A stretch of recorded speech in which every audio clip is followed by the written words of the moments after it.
Alright, in today's video I'm going to show you how we make the side posts for these things. I made this backdrop over a year ago. I know a lot of people have been asking how we created it. The main boards right there are just something you can get from any lumber store, Home Depot, Lowe's, anything like that. They're not cut or anything, they're just stained. The outer side, which we sandwiched together, it was a little hard explaining to people in the comments, so I decided to make a video. And I also have the plans available that give the sizes for everything we used in our Etsy store. The link to the plans is in the description below.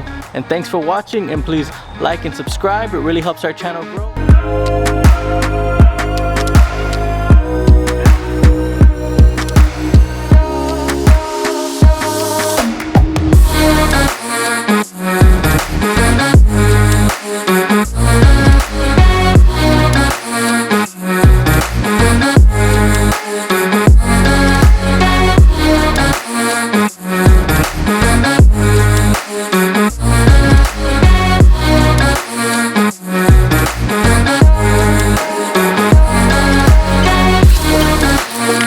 A circular saw or jigsaw will both work.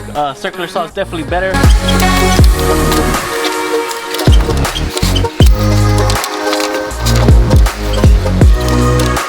A little bit of glue, this definitely helps keep it together.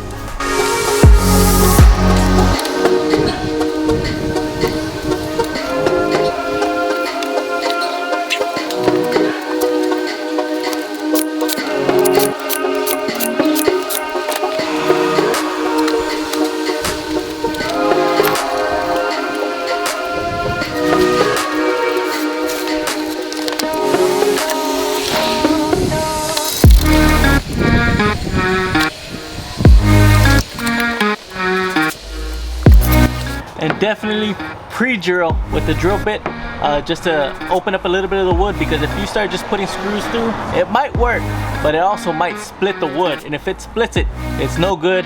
And right now wood prices are very expensive, so take the extra 30 seconds, put a drill bit and drill, pre-drill each one.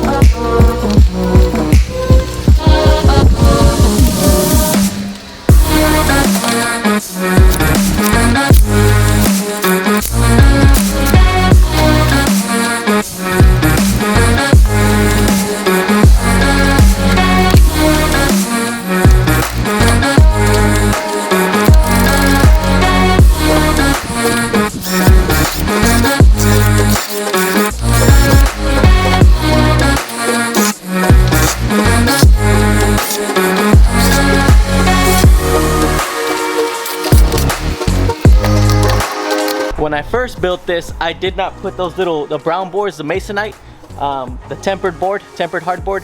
I did not put those in, and I made it exactly flush because I assumed I'll put those two side pieces together with that center piece, and I figured I could just slide those things in. But when I first built it, it was actually snug getting those things in and out, and I didn't want to go to an event and have those things like kind of getting stuck together.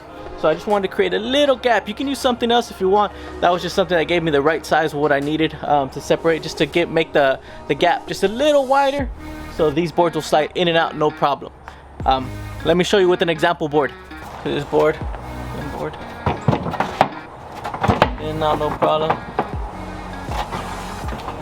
I can't stand it up because of my tent, but see how it gives it enough slack that it can just slide in and out no problem. And then when you do tighten it later with the screw, it brings it in and it's flush. This is what you want. You want a little bit of a gap in between so they slide in and out. And because boards over time will warp a little bit, so you do want a little gap to kind of help offset that off. And definitely this worked out perfect for us. It's been over a year.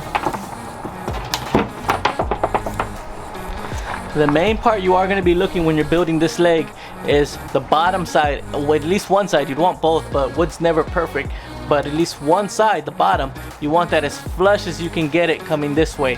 This one's flush, so whenever we put it on that leg, it sits flat. So the color I use for this is English Chestnut. It's from Minwax. And with stain, if you want a little darker, you can actually you do one coat, wipe it off, do a second coat, and you can also wipe that off, and that'll make it a little darker. But if you just do one coat and you like that, you can leave it alone.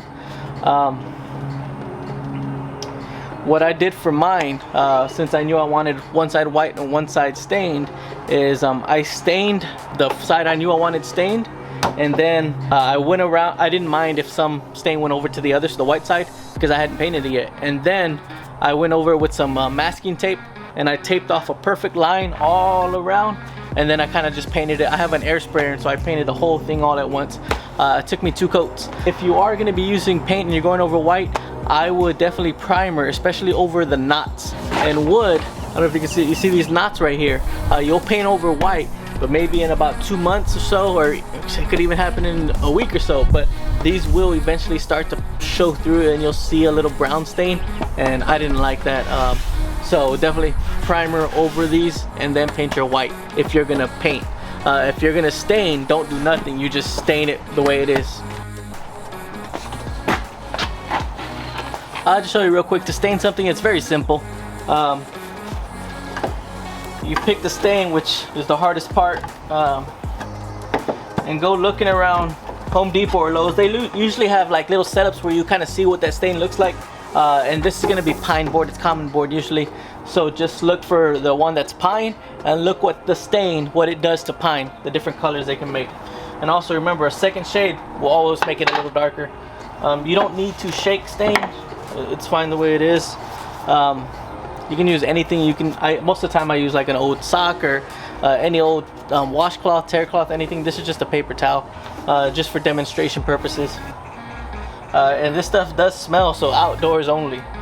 And what you do, honestly, you get as much as you want. You just want to make sure it's all covered in one spot. You're gonna spread it.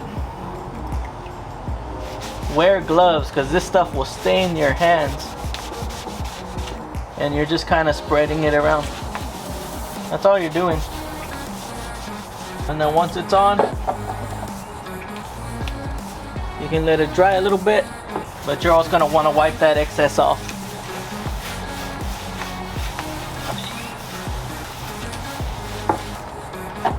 And I'll show you the one coat. I'll show you what one coat looks like compared to the one we did. So if you look, this is the board I just stained right now. Stained and I wiped off. It's like a lighter. You'll see. This is just common board. There's a stain I just put on, I wiped off already. And then this is the same color stain I did over a year ago, but I believe I did 2 coats to get it this dark. And you can leave it on a little bit more and it'll soak in a little bit more to make it a darker, richer color. So this is the English chestnut double coat, and I let it kind of set a little bit to get that darker. If not, if you want a lighter coat, you can do this. But I recommend going down to Home Depot and or Lowe's or whatever box store you have and looking at the different stains and kind of getting an idea of what color you would like and what would work out. You can also just do 2 different stains on different sides.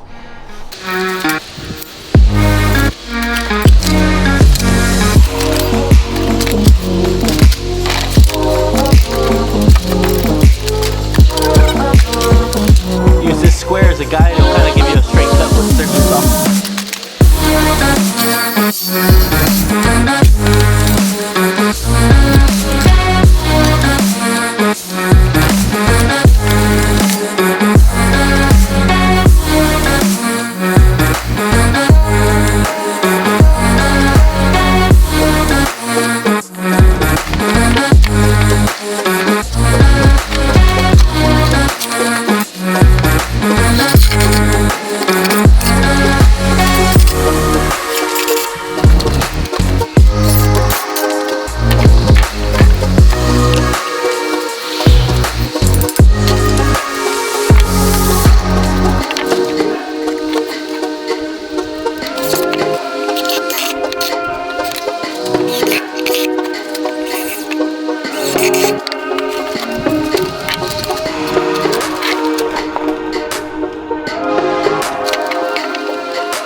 Alright, so that's attaching the bottom piece of the leg. All it needs to be is stained.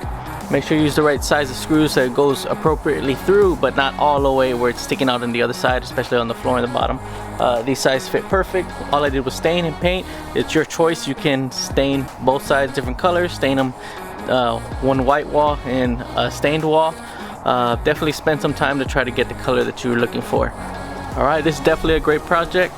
Let me set it up for you.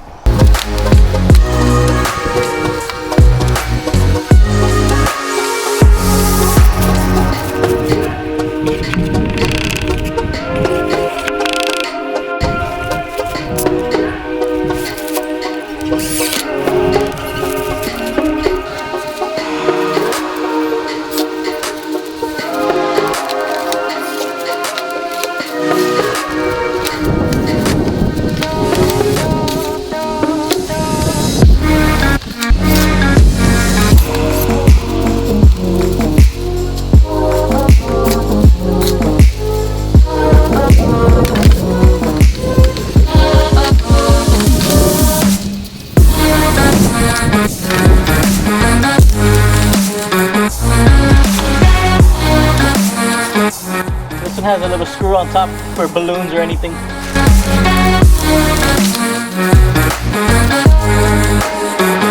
A wood backdrop like this you could set up at any event. They're quick, they're easy. Once we use screws, they help it's solid, so it's safe. If you want to, you could add any bags, sandbags or anything to the back legs just for a little extra support out. And it is definitely a great backdrop event rental starter kit. So if you wanted to start doing stuff, wood backdrops definitely rent a lot, and they're easier to maintain, definitely easy to build. So it's definitely, if you're starting an event rental backdrop business, one of these, a wood, is definitely a good one to start with. Easy project. And definitely something you can break down, store, and put in a garage.